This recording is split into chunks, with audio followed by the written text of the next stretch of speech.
ఏం మాట్లాడుతున్నావు అభి? నువ్వు కాకపోతే ఎవరు చేశారు ఇదంతా? నేను నటించడానికి సిద్ధపడ్డాను రాహుల్ బాబు. నటించే పనిలోనే నిమగ్నమై ఉన్నాను. కానీ ఇంతలోనే నాలో ఏదో జరిగింది. నాకు తెలియకుండానే ఏదో శక్తి ఆవహించినట్టయింది. ఏమంటున్నావు నువ్వు? నిజం రాహుల్ బాబు, అక్కడ ఏం జరిగిందో నాకు గుర్తులేదు. మొదట చివర తప్ప మధ్యలో ఏమైందో ఇంకేం తెలీదు. అంటే అక్కడున్నది నేను కాదు, నిజంగా ఆ అమ్మే నా మీద పూని కనిష్కతో మాట్లాడింది. నేను మనం ప్లాన్ చేసిన దానికంటే బాగా చేయగలిగాం అనుకున్నాను. కానీ అదంతా ఆ అమ్మవారి దయ వల్ల జరిగిందా? అవును రాహుల్ బాబు, తన పూజలు, జరగాల్సిన ఉత్సవాలు ఆ అమ్మే కనిష్కని దగ్గరుండి ఒప్పించి చేసుకుంటుందేమో. మన వల్ల కాని పని ఆ అమ్మ సహాయంతో జరుగుతుందేమో.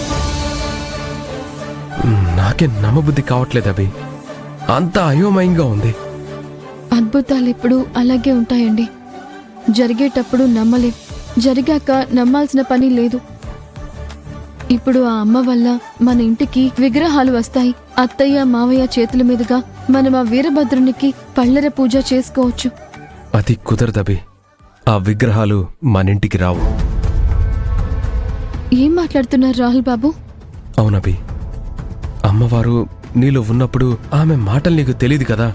అసలు అమ్మ ఏం చెప్పిందంటే,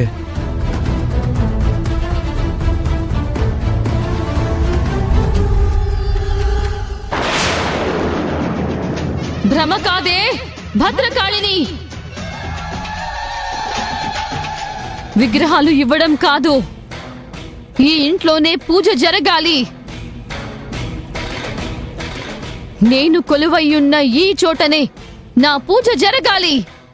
అది కూడా వాళ్ల చేతుల మీదుగానే జరగాలి. అమ్మవారే అలా చెప్పినప్పుడు ఇక అంతకంటే మనకేం కావాలండి? మన సొంత ఇంట్లోనే పూజ జరగాలి అని అమ్మే కోరుకుంటోంది. అవునభి, అలాగే మా అమ్మ నిన్ను అర్థం చేసుకోకపోయినా కోడలిగా నువ్వు నీ బాధ్యతల్ని ఎప్పుడూ వదలట్లేదు. అమ్మని, మన కుటుంబాన్ని అంతగా అర్థం చేసుకుంటున్నందుకు నాకు చాలా గర్వంగా ఉందభి. నా జీవితంలోకి నువ్వు రావటం నా అదృష్టం. మన కుటుంబం సంతోషంగా ఉంటే అంతే చాలు రాహుల్ బాబు. దానికోసం ఏదైనా చేయడానికి నేను సిద్ధం. సరే మరి, ఇంకా ఎంతసేపు ఇక్కడే ఉంటాం? వెళ్దాం పదండి. వెళ్దాం పద.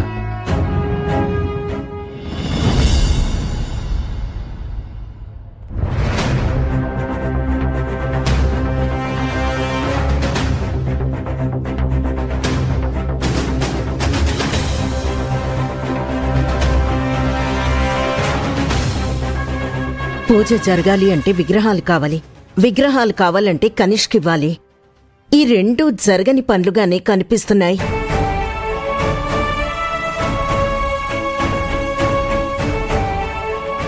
ఇక అంతా ఆ వీరభద్రస్వామిపైనే భారం వేయాలి.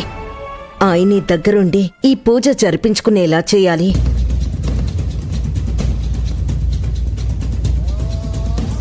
అత్తయ్య, చేస్తారు, తప్పకుండా చేస్తారు. మీరు ఆ నమ్మకం ఉంచండి. అంతా ఆ దైవమే చూసుకుంటుంది. ఆ దైవం చూసుకునేలా ఉంటే నువ్వెందుకు ప్రగల్భాలు పలికావు మరి?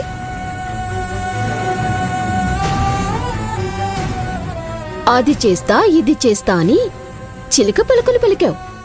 ఏదో చేసేదాన్లా పెద్ద బిల్డప్ ఇచ్చావు. ఏం చేయగలిగావు?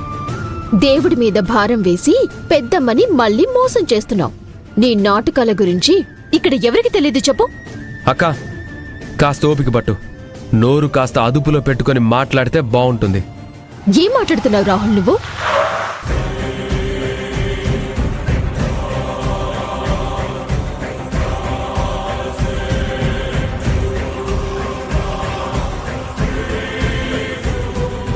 అత్తయ్య, కనిష్క, అత్తయ్య నన్ను క్షమించండి అత్తయ్య, ప్లీజ్ నన్ను క్షమించండి. ముందులే. మావయ్య, నేను చేసిన తప్పు నాకు అర్థమైంది. ఈ పూజ మీరే చేయాలి, మీ చేతుల మీదగానే జరగాలి. దయచేసి నేను చేసిన తప్పులని, నేనన్న మాటల్ని మర్చిపోయి ఈ పూజకు ఒప్పుకోండి. ఏంటమ్మా అనేది? ఏంటి నువ్వు అనేది? గుళ్ళో నువ్వు అన్నని మాట్లాడినావు? విగ్రహాలు మా దగ్గరికి రాలేవన్నావు. ఇప్పుడు పూజకి ఒప్పుకోమంటే ఎలా జరుగుతుంది? అసలు ఇలా ప్లేట్ ఫిరాయించావంటే ఏం జరిగింది?